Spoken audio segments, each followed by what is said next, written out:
Brace the rudders! Raise the sails! Raise the sails! Captain, an unidentified ship is approaching. Over. Roger. Wait, is that an Enterprise sales solution? Reach sales professionals, not professional sailors. With LinkedIn ads, you can target the right people by industry, job title, and more. Start converting your B2B audience today. Spend $250 on your first campaign and get a free $250 credit for the next one. Get started today at linkedin.com/campaign. Terms and conditions apply.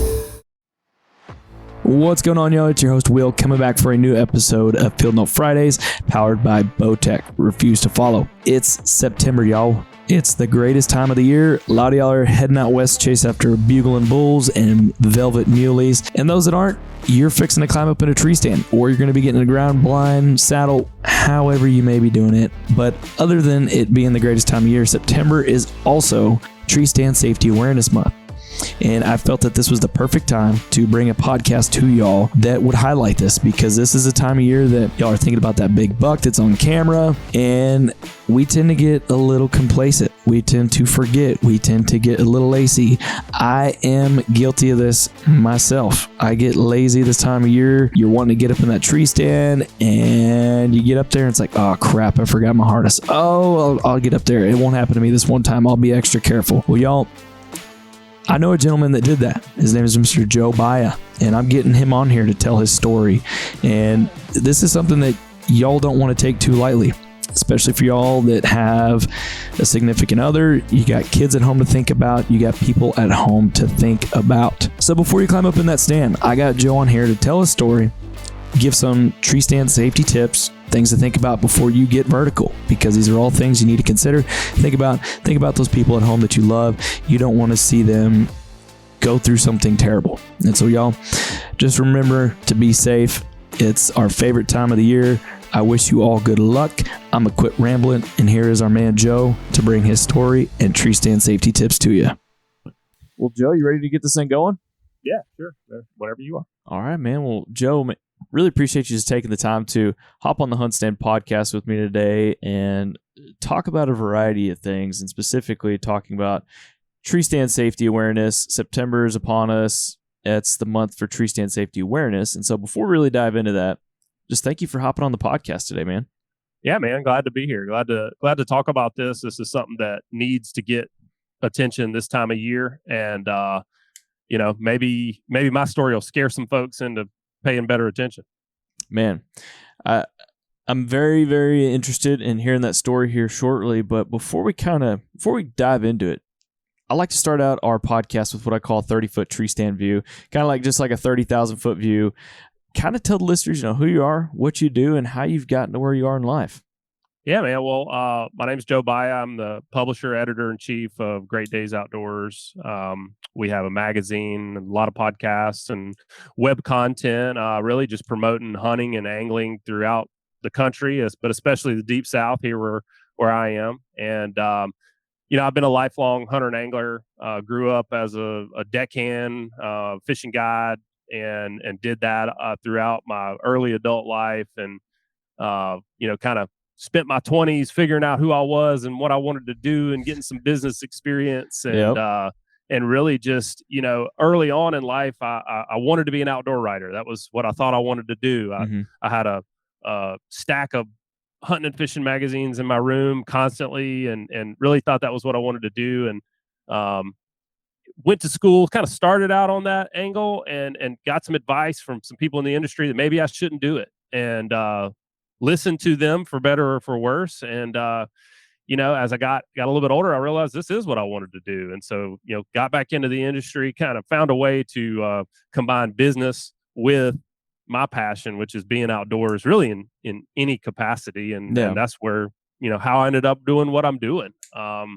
Really just helping communicate with folks that are hunters and anglers, and the kind of information that they need to hear and want to hear. Man, it's kind of funny, like, you host a podcast yourself, and, doing this, you find out a lot that people started out with growing up in the outdoors, hunting, fishing, and they've kind of let that passion of being in the outdoors lead them to a career in the industry today. Yeah. So. Yeah. I mean, I think it's so important for people, regardless of what you're passionate about, is to follow that, because that's the way you're really going to find success, not just financial success, but success with your whole life. You want to be fulfilled, mind, body, and spirit, and be able to be a good father, be a good brother, be a good husband, and be a good employee, or be a good boss. And if you're grounded in something that you're passionate about, then you'll figure out the path. But yeah, I always, everybody I talk to, I always say, just follow that. Follow it wherever it takes you. It's going to be a tough road at times, because it's not always going to be easy, but follow it. Exactly. And, a good friend of mine, Dan Staten, he has a motto that he has said a lot, that, in fact, since I've heard him say this, I have kind of lived by it. And that's, you got to chase time, not money.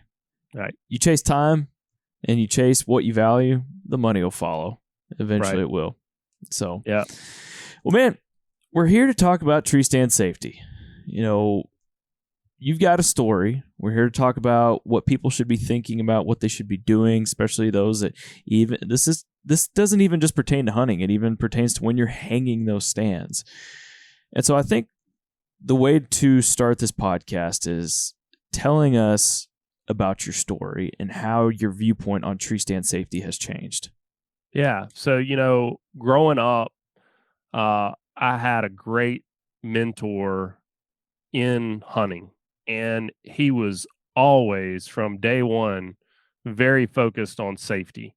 And whether that was firearm safety, just tree stand safety. I can remember the first time I ever got in a tree stand, he could reach up and touch the bottom platform. That's how high I was.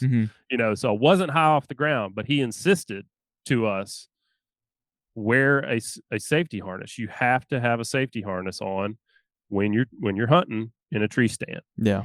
And I always followed that advice. I mean, I always wore my safety harness, and I can remember watching guys climb around in trees like squirrels, and guys would kind of poke fun at me early on, because I'd come out to go to my tree stand and I had this full body harness on. They're like, you don't need any of that, and it wasn't accepted early on. It wasn't macho to do that, but I stuck with it. I always wore my safety harness. And when I was 19, I was hunting by myself, and it was Halloween morning, and I was going back into an area that required a pretty good trek through.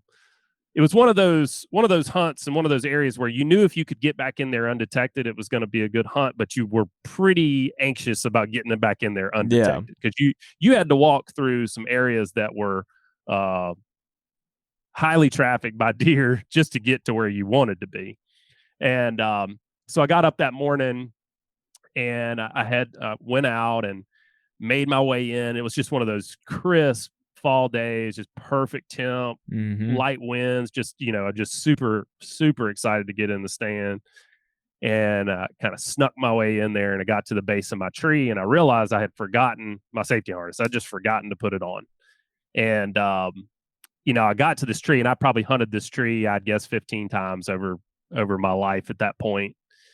Knew it well, just hung the stand that year, and I was like, it'll be all right this one time. I'm not going to mess up my whole hunt to go back and get my safety harness. Never fallen out of a tree before. I mean, it'll be okay. So climb up into this stand, and people who know me, they laugh at me because I'm a tall guy. So I got this big, long stride, and I space my steps out real far so nobody else can use them, and I like to hunt high. I'll hang my stands a lot of times where, I'm up there close to 30 feet. And so I'm up in this tree stand, and I get my hunt in that morning. It's a good morning. Saw a bunch of deer. Didn't take a shot. And it's about 9:30 in the morning, and starting to climb down out of the tree. And when I climb out of this tree, I always had a screw-in step on one side of the tree and a limb on the other side of the tree. And as I was stepping out of the tree stand onto my first set of pegs, instead of grabbing that screw-in step and that limb, I grabbed the limb with both hands. And I don't know why I did that, but I did, just a brain fart, I guess is better, but I grabbed that limb with both hands and went to put my weight on it to go down to that first set of pegs, and it snapped. And so, when you're about 30 feet up in a tree, and that happens, you don't have much time to think about anything other than to go, oh crap. And I can just remember going really fast towards the ground and turning. I kind of turned at the last minute, and just like if somebody was going to hit you in football, you kind of like tighten up and through that shoulder, and thank God, luckily I landed flush on the right side of my body. I didn't, I wasn't angled down, I wasn't angled up. I was just completely parallel with the ground. And when I hit the ground, I mean, I played football for years and I've never been hit like that. I think when the impact was made, I thought I'd had the breath knocked out of me. I probably sat there for the better part of 2 minutes trying to get air back. But after the fact, I learned that I actually collapsed a lung. I hit so hard that it collapsed one of my lungs, and then eventually it reinflated, and I was able to get my breath back. And so I'm laying there on the forest floor, and you just, I had pain in my back, had pain in my hip, just a good bit of pain, but I was conscious. I never lost consciousness. And so you just kind of start triaging, you start thinking like, all right, what am I going to do here?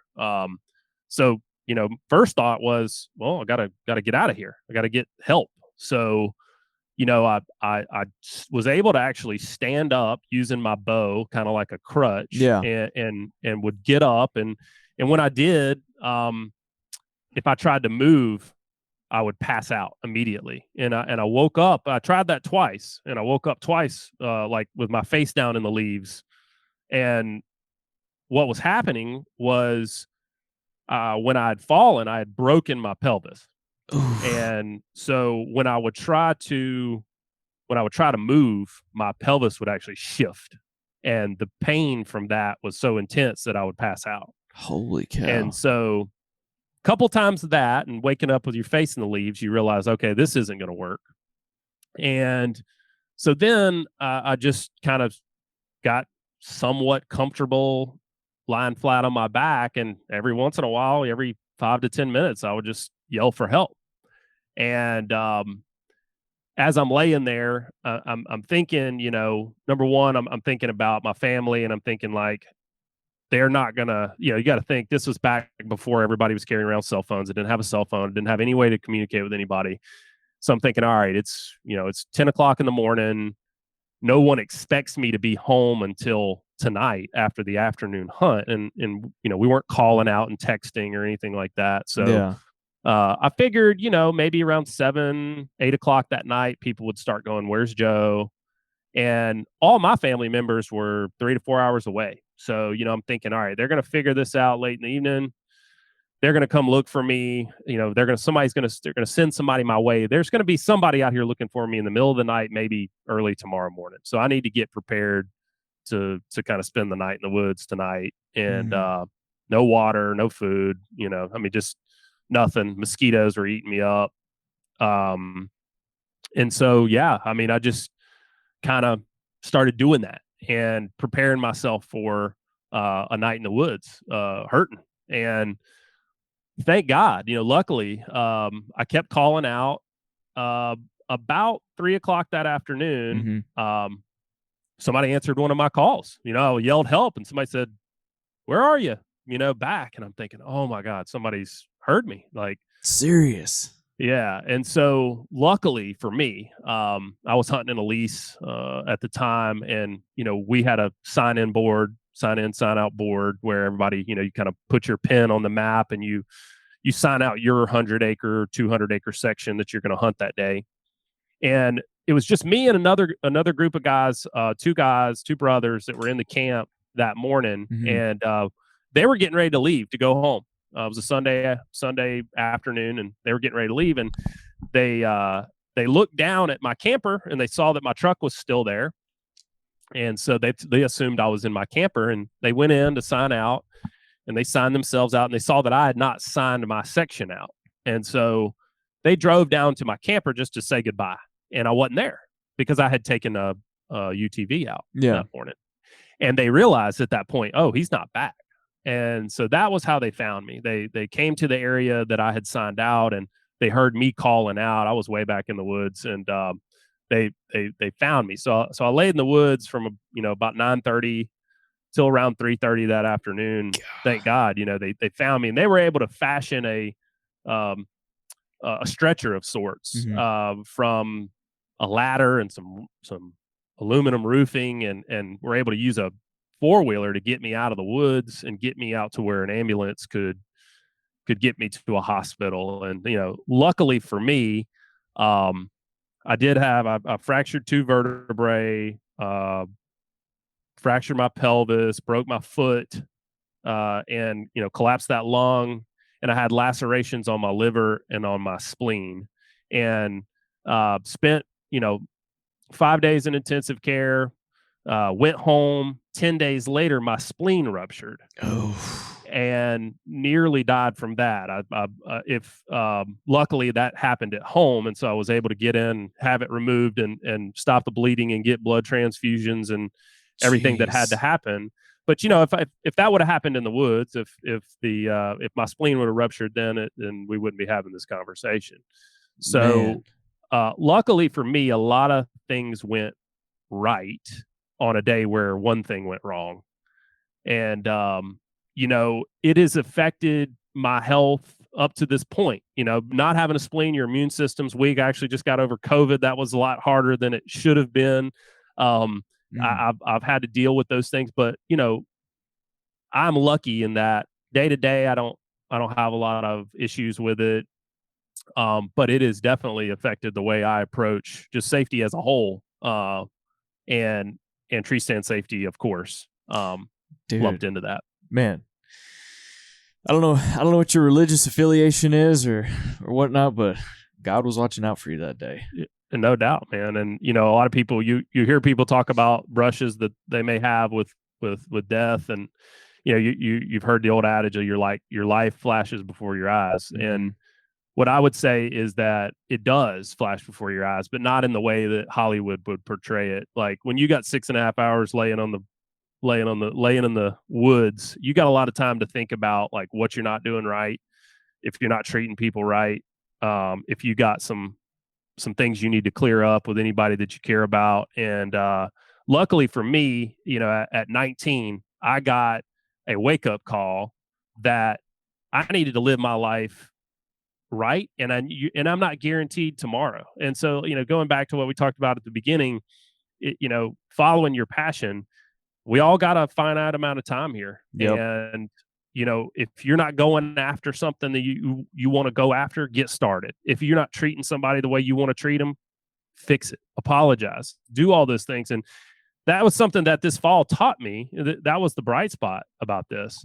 But all this was completely preventable.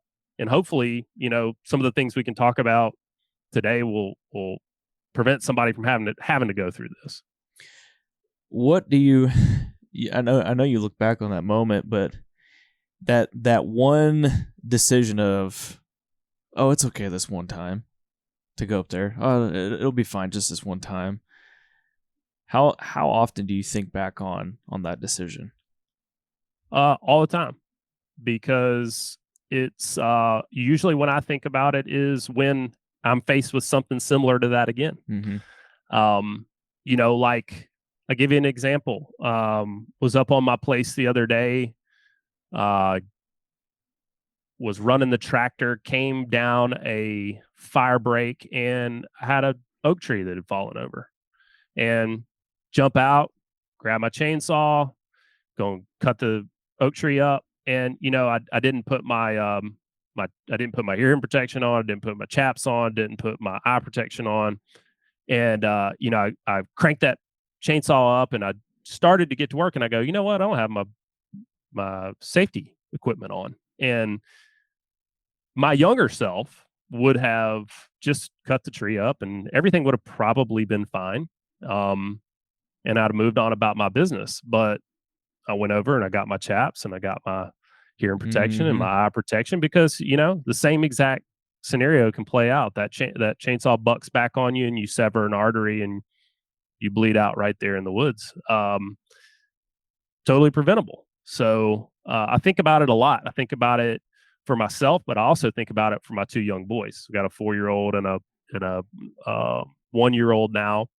And, being an example to them to make sure that they don't have the same problems. But also, when I fell, I was 19. I didn't have anybody to disappoint other than stressing my parents out a lot, but now, that's what I think about. I think about those 2 little boys, and is it worth it for me to be slightly inconvenienced or take a little bit longer to get something done to make sure that I come back home at the end of the day and get to be a dad?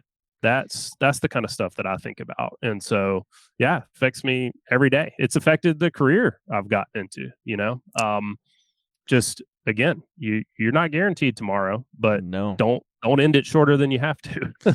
Yeah, it's kind of, with that mindset, you went through that one thing, that one decision that changed a lot in your life. And now, like you're talking about, you go through things like that, like, I need that. It's kind of like one of those things that have found myself saying this a lot lately is I'd rather have it and not need it than to need it and not have it.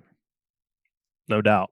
Yeah. And I'm usually the one who has to have the negative experience before I'll go do it. But I'll say that, as I've gotten a little bit older and now I'm more on the preventative side. But you've learned from it, and so that's kind of where I wanted to go next, was kind of tell us, of course you grew up with somebody teaching you to always be careful, very conservative, safety in mind. How has your mindset changed since then? My mindset, if we're talking about tree stand safety in particular, is this. If you're connected from the minute your foot leaves the ground until the minute your feet get back on the ground, the worst that can happen is a few scrapes and bruises and scratches. Yeah. And it is sometimes frustrating to do that, to stay with that mindset. But you can't go wrong. And that's why, nowadays there are umpteen different tree stand harnesses out there on the market. They're all good. Yep. You can get one that is a hunting tool as much as it is a safety piece of safety equipment. And that's great. But the reality of the situation is, even though I forgot my safety harness that morning, the way I was climbing at that point, I still would have fallen if I would have had it on. Because what I was doing at the time was I was climbing up on steps or pegs or, some form of a ladder to get up into a lock-on stand. And I was using 2 lineman's ropes going up. So I'd have 1 lineman's rope around the tree. And when I got to a limb that I needed to go over, I'd take that lineman's rope and I'd go over the top of that limb and never disconnect. And I'd keep going up. But when I was getting to the tree stand, I was disconnecting my lineman's ropes, climbing into the tree stand, and then hooking up my my tether, to the tree. And that's when I fell. I fell getting out of the tree stand. And so my advice to everybody is, no matter how you do it, you can do it with 2 lineman's ropes and a tether. You can do it with a lifeline. That's what I like to use. That's what I use on everything. Just move into when you go in to hunt, your mindset needs to be, the minute my feet come off the ground, I'm connected. Yeah.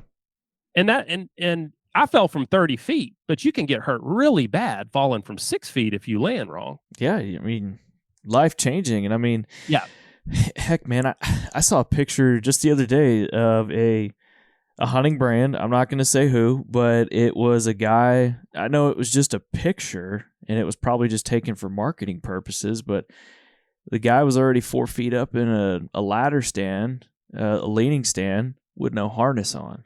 Right. And that's one of the things too that irks me, to this day. And to this day, I still know plenty of people who don't use any kind of tree stand safety equipment. It's just they're too cool, or it won't happen to them. But the one I see more than anything is exactly what you just described. People, they're getting in a lock on. Oh yeah, I got my safety harness on. Climbing stand. Oh yep, safety harness. But they go to those ladder stands and they're like, oh, it's a ladder stand. I don't need the safety harness here. Absolutely not. I've come closer to falling, which that's the funny part of this is I never fell before that fall and I've never fallen since. But the closest I've come has been on ladder stands. Yeah. So we use lifelines on everything. We have lifelines on ladder stands. If we've got a double ladder stand, we got a double lifeline. I mean, everybody stays connected from the minute they leave the ground until the minute they get back on the ground. No questions asked, no exceptions, period. End of story. Just the other day, we were pulling down a ladder stand. We were moving it, and everything looked fine. Got hooked up to the lifeline, got up in the ladder stand, unhooked it from the tree, climbed back down, went to pull the ladder stand away from the tree, and the ladder itself, you could never have seen it, was rusted inside of where the connections are made, and that ladder just split in half. That ladder stand came crashing down. Nobody got hurt, but it can happen. You can get up in there and a weld can break.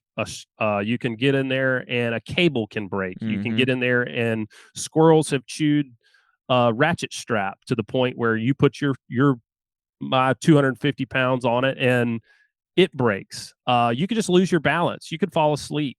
You could slip on ice or just moisture that's on that stand. Yeah. There's so many different scenarios that can happen. And if you just stay connected from the time you leave the ground until the time you get back on the ground, again, the worst that's going to happen is you're going to fall. It's going to jar you a little bit, maybe scratch you up a little bit, but you're not going to die. You're not going to have debilitating injuries, and you go on to keep hunting.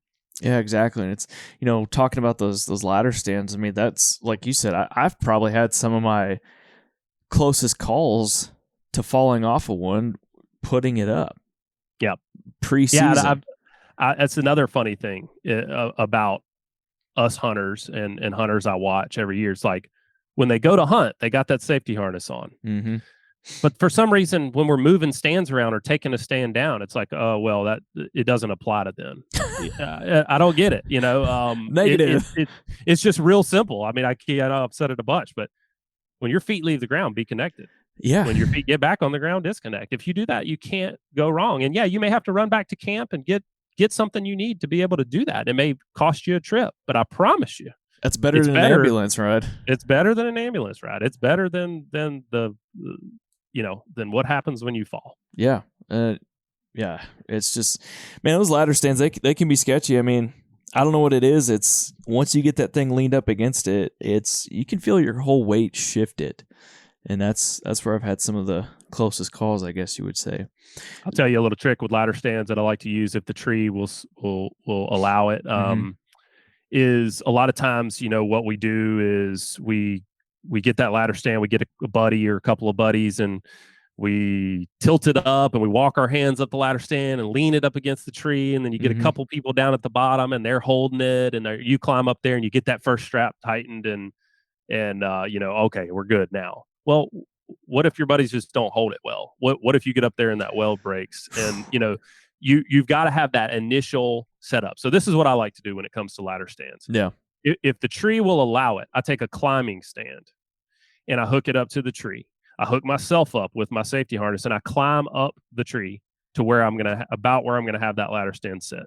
Then with my friends down on the ground, we tie a rope to the ladder stand and we pull the ladder stand up to the tree, set it on the tree about where we want it, and go ahead and get that first ratchet tightened and go ahead and put my lifeline above the ladder stand. Yeah. Now, when I want to come down, I can come down, and you can do the same thing with a set of steps, or if you have a tree saddle or something along those lines, you can use that to get up in the tree and initially set your lifeline, get that stand attached, then climb down, climb back up the ladder stand, attached to that lifeline, and go ahead and get your final adjustments made, tweak it, get it twisted the way you want, get it tightened up the way you want. That's a strategy for those ladder stands to keep you connected at all times. And same kind of thing can happen when you go to set that lock on. Get up there, set that lifeline first, get connected, and then you can go ahead and get your lock on like you want it. What if you've got a tree, and I know we're going to deviate just a second here, but what do you do about that tree that you can't necessarily get a lifeline up there through a saddle or a climbing stand? Do you have any kind of special tool that you use to get a lifeline set up? No, what I do is, and there's a tree like that I love to hunt. It's a giant white oak. It's probably older than everybody that's, listening to this. Yeah. And I love to hunt it, man. When it's dropping in the fall, everything in the woods comes to it. But it's enormous. I mean, you couldn't get a tether around it if you wanted to get a tether around it. I just don't hunt out of that tree. I just hunt next to it. You got to have the wherewithal and the mindset of like, if it doesn't work, I'm not going to force it. Yeah. And so, if it doesn't work, there's just got to be there's got to be another way. There's got to be a tree that you can make it work. If there isn't, consider a different type of stand, consider a ground blind, consider something that doesn't require you to get elevated, or just find a new spot. It's just not worth risking getting hurt just to kill a deer, or if it doesn't fit into my parameters of being able to stay connected from the time I leave the ground to the time I get back on the ground, I don't hunt. That's a good piece of advice for listeners out there. Don't take that chance on that. So what I want to ask you next is, what are kind of your ABCs, regiment, like that everybody needs to be making sure they're aware of? I know we've kind of touched at it at different points, but in what specific order are things that everybody needs to consider? Especially going into this time of year, the advice from your tree stand manufacturers is going to be to take your stands out of the woods every year. Yeah. I don't do that. I mean, I get it. I understand why they advise that you do that. I don't. I run out of time a lot of times. The stand's the way I want it. I'm going to leave it there. The risk I'm taking with that is that being outside 365 days a year, you're going to deal with corrosion, and you're going to have problems eventually with cables, connections, welds, things of that nature. Yeah. So first and foremost, number one for me is, like I said, stay connected. If you stay connected, all this other stuff is inconsequential. But once I'm connected, the thing I want to do is, at the end of the season, if I'm not going to take a stand down, loosen it up. Loosen it up on the tree. The tree is going to expand, and when it expands, if you've got a chain or if you've got a strap, it's going to start putting pressure on that, and you don't want that. You don't want that for the tree. You don't want that for your stand. Yeah. So I'm going to loosen it up. As I go into the season, if I'm inspecting a stand that's been out that year, what I'm going to do is, I'm not going to get into a stand that's been on a tree the whole year. Yeah. I'm going to loosen that thing completely, and I'm going to reset it. I don't want to get in that stand and find out that the strap was messed up as I fall out of it. Or find out that the cable is going to break as I fall out of it. So I'm going to want to go in. If I'm leaving these stands out year round, I'm going to really inspect them good before I go putting my weight on it. But you just got to look at your different attachment points, cables, again, cables with lock-ons, cables with climbing stands, welds. Inspect all those things. If they look suspect, don't use it. Again, it's going to cost you go buy you a new tree stand.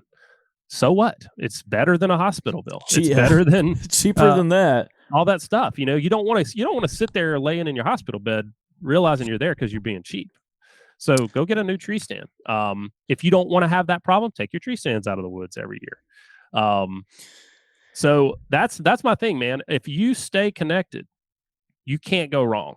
But once you do that, nobody wants to fall. So make sure you're checking those attachment points, those welds, those bolts and cables. And if it doesn't look right, don't use it.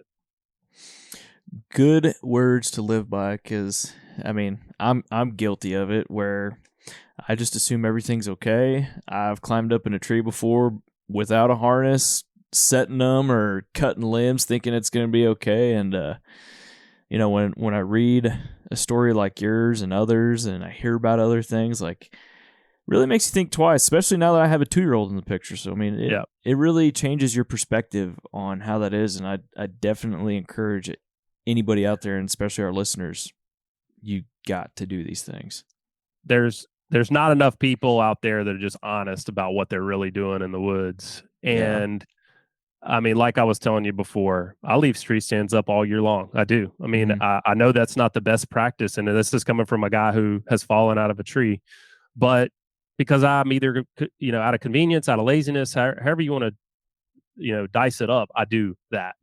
And there are guys that are listening to this. They're going to say, yeah, I'll wear a safety harness sometimes, or yeah, I'll disconnect, when I'm getting in and out of the stand, or, like you said, I'll jump into a stand not knowing if the cable's in good shape, or maybe not having checked everything thoroughly.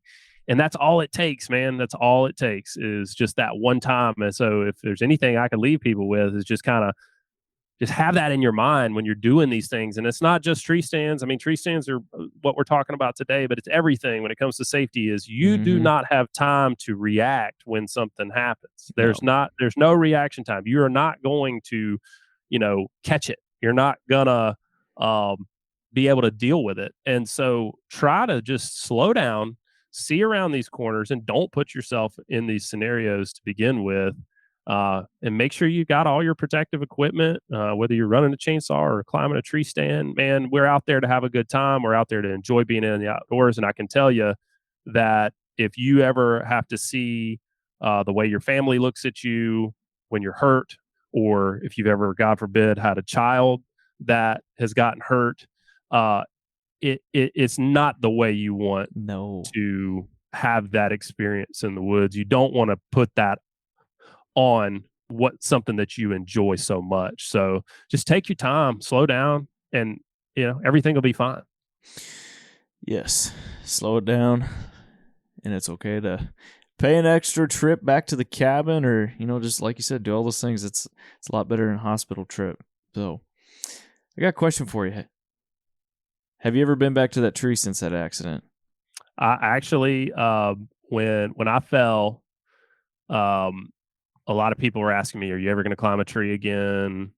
Or and I think I fell on Halloween, and I hunted that same tree that same season. I actually got back out very late in the season in January, and just out of like a personal, just like this is not gonna define me. I'm not gonna let this mess up something I love so much. And so I went back in there and I hunted it immediately. Yeah, that was the first place I went, because I was like, I'm gonna get right back in there. I'm gonna get right back in that thing.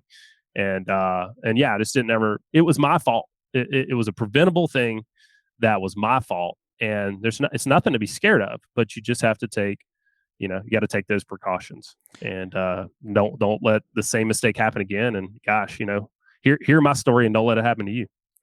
What was going through your mind whenever you got back up in that tree that same season? Trying to kill a deer. You weren't nervous at all, or? No, man. I just, like I said, it's just things happen. And yeah, I've never been scared of heights. I'm still not scared of heights. I just, it was like I said, it was preventable. It was my fault. And I knew at that point I had the right plan in place where it couldn't happen again. It can't happen again. If I'm connected to this tree, this cannot happen again. And yeah, never really given it a whole lot more thought since then. Well, man, I know we're almost out of time here, so kind of tell us, give the listeners any kind of final advice, final parting advice when it comes to tree stand safety. When you get to the base of your tree, think about the people that you care about the most. And when you take that first step vertical, if you're doing that and you're thinking about them, you'll make sure that you've got yourself connected and safe. And don't think about the inconvenience of it. Don't think about the added noise, or that may or may not be there. Think about those people that you got to get back to at the end of the day. And if you do that, I think that will order your steps more so than just somebody preaching to you about tree stand safety. Right on, man. Tell listeners real quick where they can find you on social media, Great Day Outdoors, where to check y'all out, all that good stuff. If you want to check out our podcast, head over to the Hunt and Land podcast. Over there, we talk about all the issues as they pertain to hunters and landowners. Mm-hmm. If you want to find us on social media, you can check us out at Great Days Outdoors, the magazine Great Days Outdoors, and greatdaysoutdoors.com if you want to follow us on the web. How about you? You got Instagram or anything? Man, I try to. I've got me. It's just Joe Baya. I don't do anything extra special on there. Yeah. I'm one of those folks that tries to keep social media to a minimum. I do what I've got to do on there.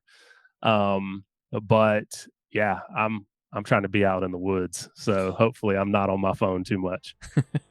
Well, Joe, man, I really appreciate you hopping on with us, telling us your story, and speaking a lot about tree stand safety awareness, because it's September. We're all climbing up in stands, and I think this is great for a lot of guys and gals to be listening to as they're headed to the stand.